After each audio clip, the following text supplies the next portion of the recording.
Hey guys, my name is Cory Barnes. I'm the Dean of Graduate Studies at New Orleans Baptist Theological Seminary, and I'm so blessed to get to teach Old Testament and Biblical Theology at NOBTS and Level College. I'm thrilled to hear that you're considering or maybe even coming with your group to Mission Lab. There's a lot of reasons for that. One is I love NOBTS and Level College and our Mission Lab ministry. I've been personally blessed by this.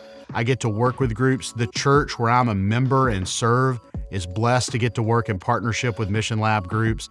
And it's just such a blessing to us as a school and to the churches in our city.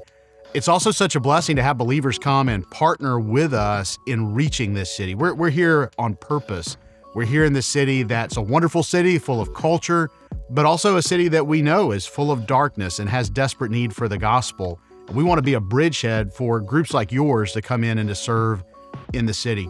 My field of study is Old Testament, and this kind of thing is something that's just so important, not only when we look at the New Testament and the passages we might think about, like Matthew chapter 28 or Acts chapter 1, but actually whenever we're doing missions and we're reaching into dark places to proclaim the name of King Jesus, we're connected with the story that the Bible is telling from Genesis all the way through Revelation. One of my favorite passages in the Old Testament that helps us see the vitality and what we're actually doing in missions and evangelism is Psalm chapter 2. Psalm chapter 2 says this. We really kind of have multiple groups of people speaking, and it starts in verses 1 through 3 telling us that the nations are raging and the peoples are plotting in vain. And then after that, God speaks, and he speaks about the rebellion of the nations. And it actually says that rather than being scared in a world that's in rebellion to him, God the Father is laughing at the rebellion of the nations. He's sitting in heaven, and it says that he can laugh and hold them in derision because he has set his king on Zion, his holy hill. And then after that, the king speaks, and we, looking at this with clarity that comes from the New Testament, can see Jesus speaking in Psalm chapter 2 as we look, and Jesus is going to tell us in that chapter as the king speaks, saying, I will tell of the decree the Lord said to me, you are my son, today I have begotten you. Now listen to this. Ask of me, and I will make the nations your inheritance, and the ends of the earth your possession. You will rule them with a rod of iron and dash them to pieces like a potter's vessel. And the psalm ends this way.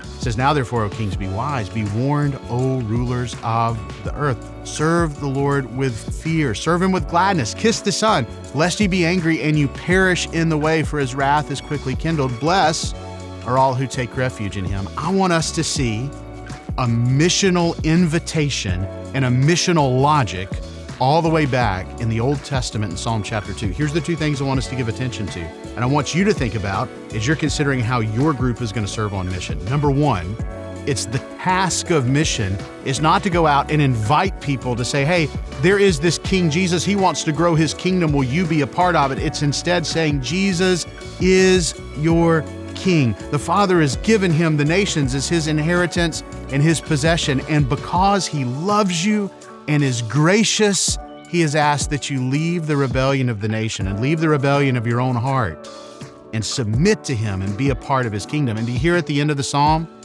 Blessed are all who take refuge in him. Here is how doing evangelism and missions, whether it's in New Orleans or in your city or among the nations, is in line with the message of Psalm chapter 2.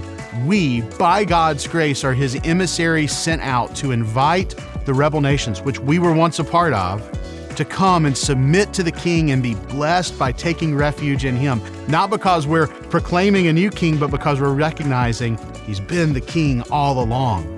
That's our story. That's how we came into the kingdom. And what an opportunity for us to go out and to proclaim this message to others. So I hope you do that at Mission Lab. I hope you come to our city and you come and join with us and with local churches in proclaiming the message of the kingship of the Lord Jesus. But I hope even more so that you and the students that you're leading and the people that you're leading in your group make this a part of the heartbeat of your life and rhythm as believers and as subjects of King Jesus.